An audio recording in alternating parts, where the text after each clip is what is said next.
राष्ट्रीय सुरक्षा सल्लागार अजित डोवाल यांनी आज चीनचे उपराष्ट्रपती हान झेंग यांची बीजिंग येथे भेट घेतली। सीमावर्ती भागात शांतता आणि सुव्यवस्था दृढ करण्याबाबत यावेळी चर्चा झाली।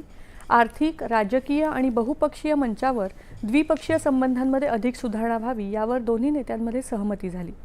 सीमावादाबाबत दोन्ही देशांमधल्या विशेष प्रतिनिधींच्या चर्चेची 25वी फेरी आज बीजिंगमध्ये होत असून त्यामध्ये डोवाल त्यांचे चीनी समकक्ष आणि परराष्ट्र मंत्री वांग यी यांच्यासोबत सहभागी होत आहेत।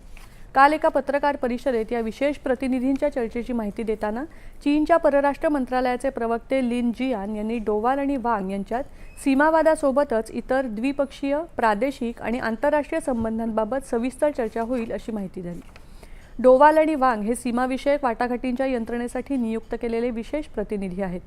भारत आणि चीन यांच्यातल्या 3400 किलोमीटरपेक्षा अधिक लांबीच्या सीमेबाबतच्या वादावर सर्वसमावेशकपणे तोडगा काढण्यासाठी ही यंत्रणा 2003 मध्ये स्थापन करण्यात आली होती। केंद्रीय अर्थमंत्री निर्मला सीतारामन आजपासून कॅनडा आणि अमेरिकेच्या